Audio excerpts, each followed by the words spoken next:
Di awal film, kita langsung diperlihatkan sebuah keadaan yang terjadi di suatu kota.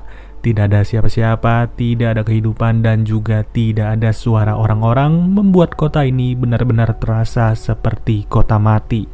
Namun ternyata di balik kesepian yang ada, masih terdapat seorang laki-laki paruh-baya bernama Del.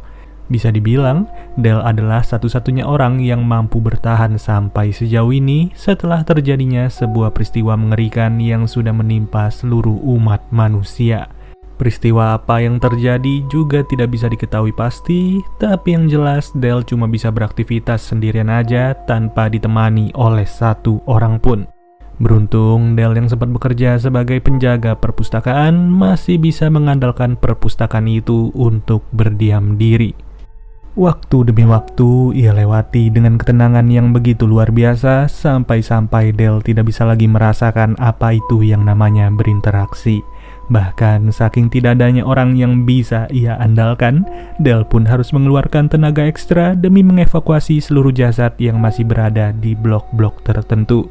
Baik itu dari mensterilkan rumah tersebut, membawa mayat-mayat yang ada, dan juga mengubur satu persatu mayat yang sudah ia bungkus. Apabila satu blok sudah ia evakuasi, maka Del akan memberikan tanda silang yang berarti blok tersebut telah siap untuk dihuni. Entah dihuni oleh siapa, Del hanya bisa berharap kalau suatu hari nanti ia bisa membuat keturunan yang baru sekaligus mencegah kepunahan umat manusia. Jelas, ketiadaan listrik juga menjadi masalah bagi Del yang setiap hari harus menunggu terbitnya matahari agar bisa beraktivitas. Namun untung saja, ketersediaan bahan bakar belumlah menjadi hal yang langka sampai sejauh ini. Singkat waktu, Del pun baru aja terbangun dari tidurnya dan ia langsung bergegas untuk melakukan segala aktivitas seperti biasa.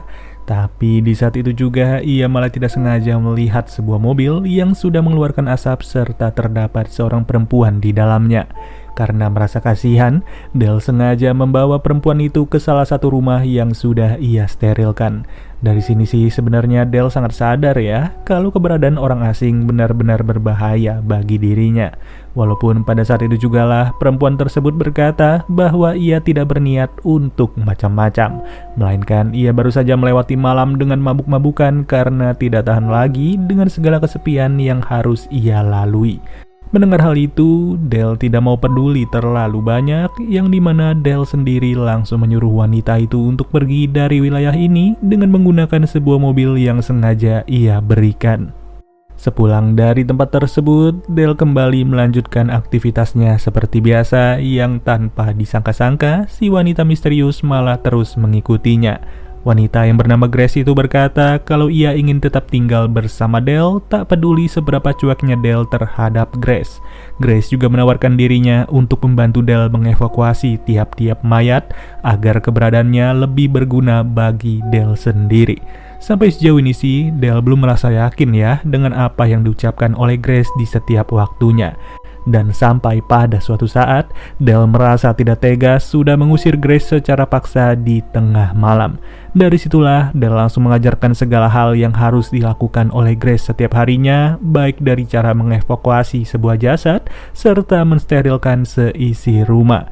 Tidak sampai di situ, Grace juga diperlihatkan caranya mengubur tiap-tiap jasad yang sudah dievakuasi dari blok tertentu.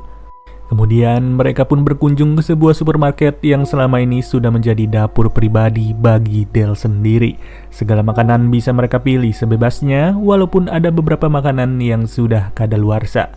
Nggak cuma supermarket, segala toko juga bisa mereka kunjungi sesuka hati tanpa diteriaki maling sama sekali. Di sore harinya, Grace kembali ditugaskan oleh Del untuk mengunjungi beberapa blok yang tersisa.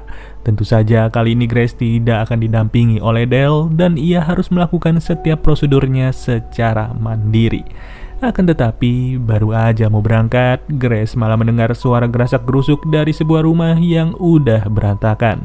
Nggak taunya, di dalam rumah tersebut masih terdapat seekor anjing yang selamat dan langsung dibawa pulang oleh Grace pada saat itu. Ketika hari berganti, mereka berdua pun bergegas untuk memancing beberapa ikan di sebuah danau yang sangat-sangat hening.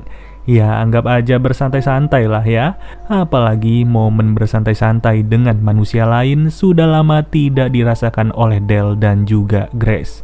Dengan skill memancing yang seadanya, Del masih mampu untuk mendapatkan sepasang ikan yang tentu saja ikan-ikan itu akan menjadi santapan spesial bagi mereka berdua.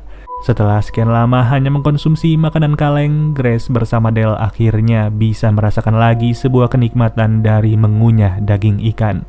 Pada esok hari, anjing yang dibawa oleh Grace sudah mulai rewel dan mengacak-acak berbagai buku yang selama ini dirawat oleh Del. Dari situlah Del pun terkena gigitan anjing tersebut yang berujung ia sengaja melepaskannya begitu saja. Jelas dong, Grace langsung mengajak Del untuk mencari keberadaan anjing itu, walau pada akhirnya Del langsung mengaku bahwa ia sengaja melepasnya.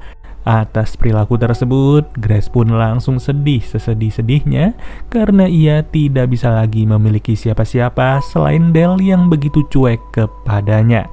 Dari awal kedatangannya, Grace sangat berharap untuk bisa membuat keturunan bersama Del. Tak peduli keterbatasan fisik seperti apa yang ia alami, setidaknya mereka bisa membuat keluarga baru dan begitu seterusnya tanpa henti. Hanya saja Del berkata kalau ia sudah biasa untuk menyendiri, yang dimana sebelum wabah ini terjadi, orang-orang sudah pada menjauhinya. Entah kalimat apa yang bisa menjelaskan perasaan Del, tapi yang jelas perkataan itu pun benar-benar menyindir segelintir orang di dunia ini. Minggu demi minggu, mereka lalui bersama dengan segala rutinitas yang terus berulang setiap harinya. Dari sinilah Grace mulai belajar untuk memperbaiki berbagai panel surya yang ada di tiap rumah dengan harapan ada sumber energi terbaru bagi manusia baru. Tidak terasa, hampir seluruh blok yang ada di kota ini sudah mereka sterilkan satu persatu. Ya, walaupun ada satu rumah sih yang terlihat masih belum diapa-apain, padahal rumah tersebut sudah berada di sebuah blok yang diberi tanda silang. Ketika masuk, Grace langsung disambut oleh jasad seorang ibu-ibu yang sedang terduduk di ruang makan, yang gak taunya ternyata jasad itu adalah jasad dari ibunya Del. Ya, dengan kata lain, Del sengaja untuk tidak mensterilkan rumah ini dikarenakan ia sendiri tidak sanggup untuk melihat jasad ibunya. Meski pada akhirnya Del sudah mampu untuk merelakan hal tersebut dan mereka pun langsung bergegas untuk mengubur jasad itu. Setelah selesai, Grace berkata kalau ia ingin memberitahu sesuatu kepada Del. Namun tiba-tiba belum aja dikasih tahu, scene malah langsung berganti ke esok harinya dan memperlihatkan Del yang baru terbangun di sebuah rumah.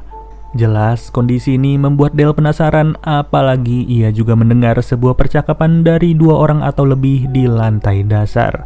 Yang setelah dicari tahu, ternyata Grace masih tinggal bersama kedua orang tuanya yang bernama Patrick dan juga Violet.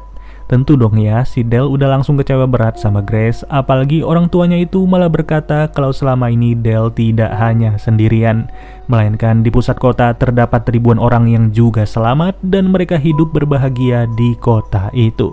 Saat itu jugalah Del diajak untuk bergabung dengan komunitas tersebut demi memulai kehidupan baru serta meninggalkan kota ini yang tidak lagi memiliki harapan. Mendengar ajakan tersebut, Del langsung pergi dari rumah itu. Yang anehnya lagi, Grace langsung berkata kalau kedua orang itu bukanlah orang tuanya. Tidak diketahui pasti mana yang harus dipercaya oleh Del pada saat ini, tapi yang jelas ia tidak memiliki waktu untuk mengurus hal tersebut.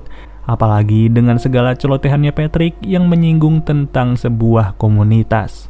Walaupun untuk yang terakhir kalinya, Patrick masih saja merayu Del untuk ikut bersamanya demi memulai kehidupan baru dan melupakan masa lalu yang sangat menyedihkan. Atas ajakan inilah, Patrick pun langsung memberitahu bahwa di pusat kota, para dokter sudah membuat sebuah alat yang bisa menyatukan kehidupan manusia senormal mungkin, tanpa harus mengingat hal-hal sedih yang pernah menimpa mereka sama sekali.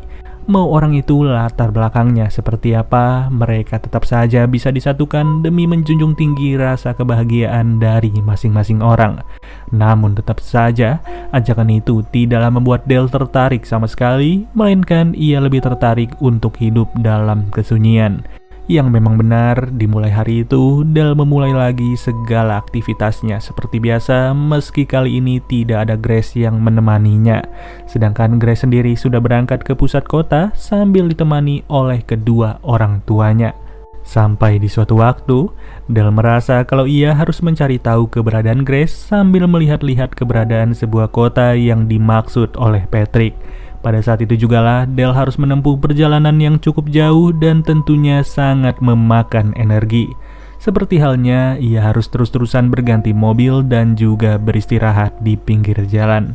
Dengan total waktu selama 3 hari, Del akhirnya melihat kota tersebut yang memang benar ada kehidupan di dalamnya. Tanpa basa-basi lagi, Del yang berhasil menemukan kediamannya Patrick langsung bergegas masuk secara diam-diam demi mencari seorang Grace. Dan ternyata Grace sudah berada di sebuah ruangan dengan banyak sekali kabel-kabel tidak jelas yang dihubungkan ke tubuhnya. Usut punya usut, Grace dipaksa untuk mengikuti treatment yang sudah diterapkan secara massal terhadap orang-orang di kota ini, yaitu penghapusan memori masa lalu demi memulai kehidupan baru. Yang sudah jelas, Patrick bersama Violet bukanlah orang tuanya Grace, melainkan mereka adalah orang biasa yang tidak saling kenal satu sama lain. Alhasil, di saat itu jugalah Grace langsung menembak Patrick yang mengetahui pelarian mereka berdua, sedangkan Violet malah biasa-biasa saja. Dikarenakan Violet sendiri masih separuh sadar kalau ia bukanlah siapa-siapanya Patrick maupun Grace. Keesokan harinya, Del bersama Grace langsung bergegas untuk pergi dari kota itu sambil membawa beberapa ikan hias yang ada di rumahnya Patrick. Dengan alasan ikan bisa menemani Grace kapan saja dan tidak akan menggigit Del seperti anjing yang sebelumnya. Dari sinilah Del sadar betul kalau seluruh orang yang ada di kota ini hanya bisa berbahagia setiap waktunya dikarenakan seluruh ingatan mereka sudah disetel seperti baru. Padahal mah keluarga atau teman mereka yang ada sekarang ini sama sekali tidak mereka kenal sebelumnya. Di akhir film, Del bersama Grace memutuskan untuk membuat keturunan baru secara alami serta kembali ke kota asal mereka demi membangun sebuah kehidupan. Sedikit penjelasan biar kalian makin puas, sebenarnya Grace itu udah pernah pergi ke kota ini sendirian setelah mendengar kabar bahwa banyak orang-orang yang selamat. Awalnya sih memang Grace tidak betah dengan kota ini dan ia memutuskan untuk kembali ke kota asalnya. Namun, setelah kembali, Grace malah tidak menemukan siapa-siapa lagi selain Del yang sangat cuek kepada dirinya.